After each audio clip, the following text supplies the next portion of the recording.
Good morning. Welcome to the morning shift. You are on your way to work. You're thinking about the day, the meetings, the emails, the deadlines. You are probably also thinking about a problem at home, a problem with a client, a problem with a project. It feels heavy. It feels like a wall. Now, what if I told you that problem isn't a problem? What if I told you that wall is actually a doorway? We are trained to see a crisis as an ending, a failure, a stop sign. We brace, we survive, we try to get through it. But what if the crisis is the beginning? What if the most successful companies and people on Earth don't just survive crises, they use them? They don't just weather the storm, they harness its wind. Today, we are going to rewire your brain. We're not just giving you motivation, we're giving you a blueprint. We are examining 3 companies that were forged in fire. One was born in the heart of a total financial meltdown. Another was a 100-year-old company facing complete irrelevance. And the third was a spectacular failure that accidentally changed how the world works. Their stories prove one simple, powerful truth. Never waste a crisis. This is Rodeo, and this is The Morning Shift. Let's set the scene. It's 2007, San Francisco. 2 designers, Brian Chesky and Joe Gebbia, are staring at their apartment wall. They are, to put it politely, broke. Their rent is due, and they don't have it. At the exact same moment, the entire global financial system is beginning to crack. The subprime mortgage crisis is starting to boil. The word recession is in the air. This is a crisis, a personal crisis inside a global one. They have no money, but they do have an air mattress. They also notice that a big design conference is coming to town, and every hotel is booked solid. So they have an idea. It's not a billion-dollar idea. It's a let's pay the rent idea. They inflate the air mattress, put it in their living room, and create a website. Air Bed and Breakfast. They charge $80 a night. They got 3 takers, 3 designers. They paid the rent, and that should have been the end of it. But the crisis outside was getting worse. By 2008, it was a full-blown meltdown. Lehman Brothers collapsed. People weren't just losing their homes.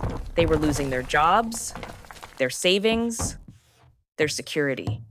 And Brian and Joe, well, they were still broke.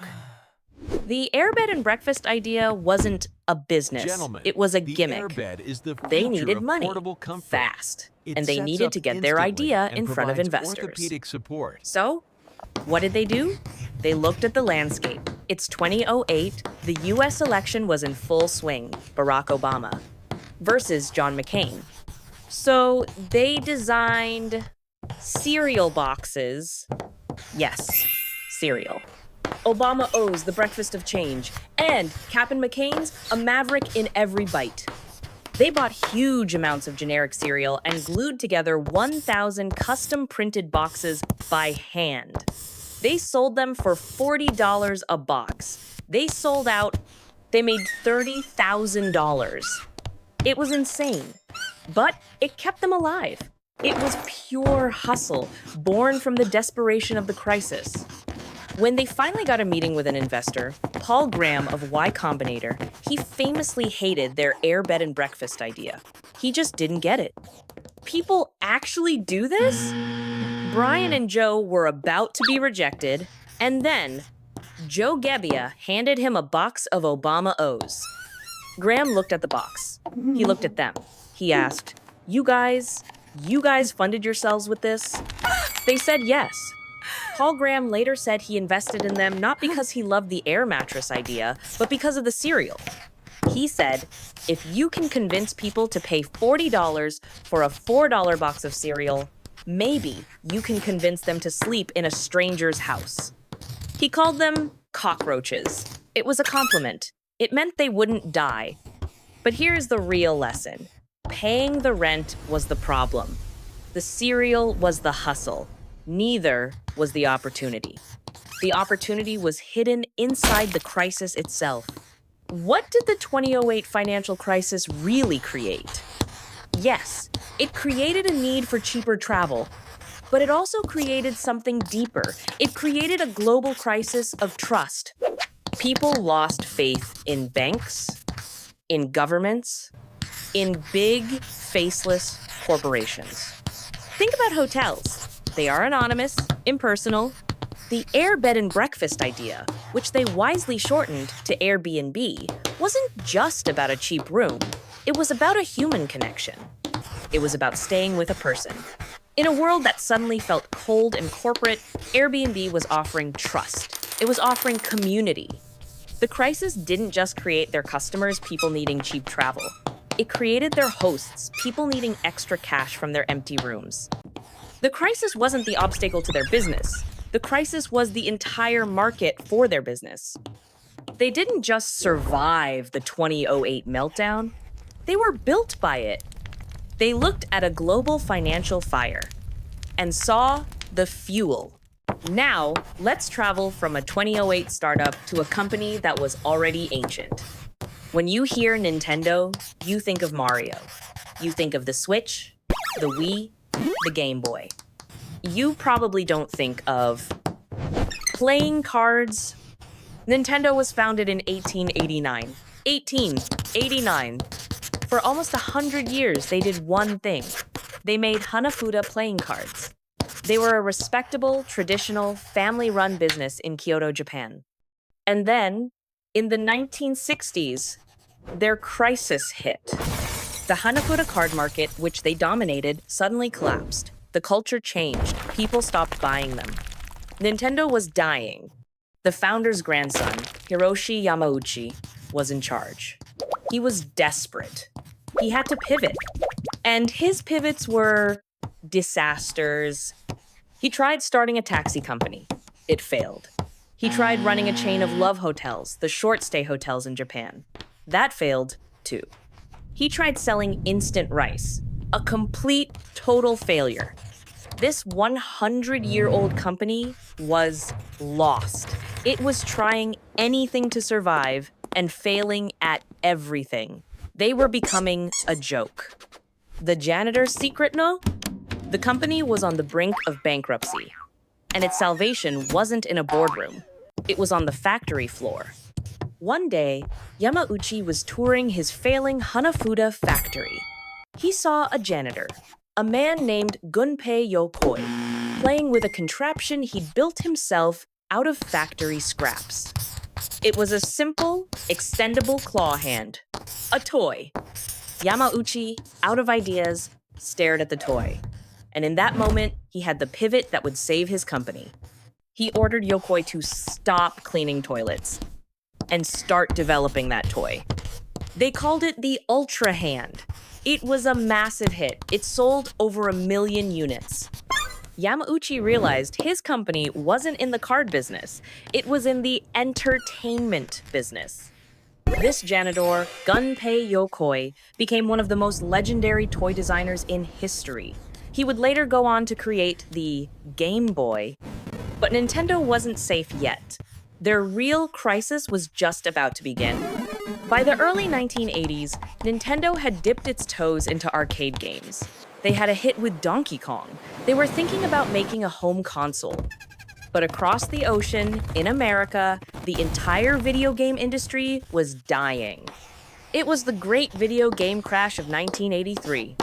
Companies like Atari had flooded the market with terrible, broken, unfun games. The worst of them all, E.T. the Extraterrestrial, was so bad, so unplayable, that Atari literally buried hundreds of thousands of unsold cartridges in a New Mexico landfill. The public was disgusted. They had been ripped off.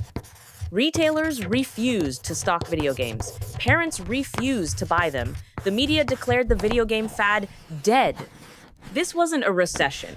This was an extinction. Re-Hook, solving the real crisis. So, what did Nintendo do? They saw an industry in ashes. They saw a market that wasn't just dead, it was toxic.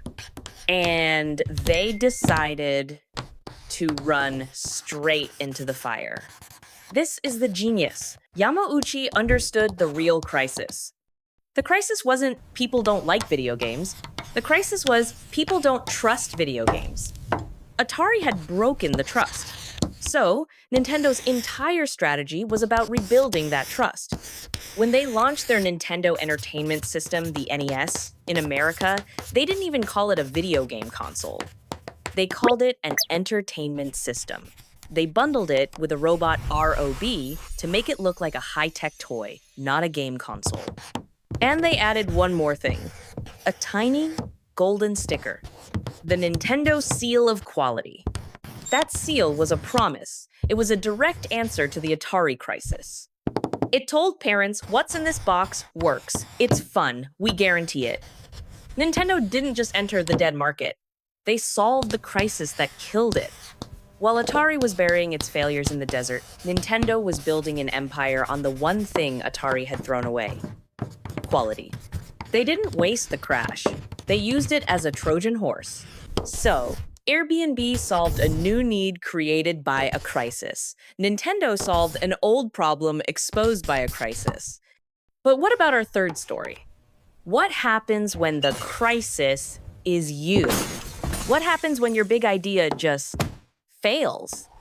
In 2009, a small company called TinySpec was building a massive, ambitious online game. It was called Glitch. The founder, Stuart Butterfield, was already Silicon Valley royalty. He had previously co-founded Flickr. Glitch was his passion project. They raised millions. They hired the best engineers, the best artists. They worked for years. In 2011, they launched, and nobody cared. It was a beautiful, weird, creative game, and it was a commercial catastrophe. The numbers were terrible. By 2012, they knew it was over. The dream was DEAD. This is the kind of crisis that destroys companies. The team was devastated. They were about to shut everything down, lay everyone off. But as they were building their failed game, they had a problem. The team was split between San Francisco, New York, and Vancouver. Email was too slow. They needed a way to communicate instantly, all day. So, as a side project, their engineers built an internal tool just for themselves. A simple, fast, searchable chat room. It was their digital office. As they were holding the funeral for their failed game Glitch, they looked at this little tool they had built. They realized that in the ashes of their failure, they had an asset. The game was the failure, but the tool they built to make the game, that was valuable. They realized that the communication problem they solved for themselves was a problem every company in the world had. They shut down the game, they laid off almost everyone, and with a skeleton crew, they took their internal tool, polished it, and gave it a name. They called it Slack. Slack wasn't the plan. It was the byproduct of a crisis, the crisis of their own failure. They didn't just pivot. They sifted through the wreckage of their dream and found the one piece of gold. They wasted nothing. Not even their own spectacular failure. Airbnb, Nintendo, Slack. 3 different crises. 3 world-changing blueprints. Airbnb saw a crisis create a new human need. A need for cash and connection. And they filled it. Nintendo saw a crisis expose a fatal industry flaw, a lack of trust, and they solved it. Slack faced a total personal failure and found a hidden asset in the ashes. And that brings us to you. Right now, in this car, on your way to work, you are going to face a crisis. Today. Maybe it's a small one, like a traffic jam. Maybe it's a big one, like a project that just failed, a client you just lost, or an email in your inbox that makes your stomach drop.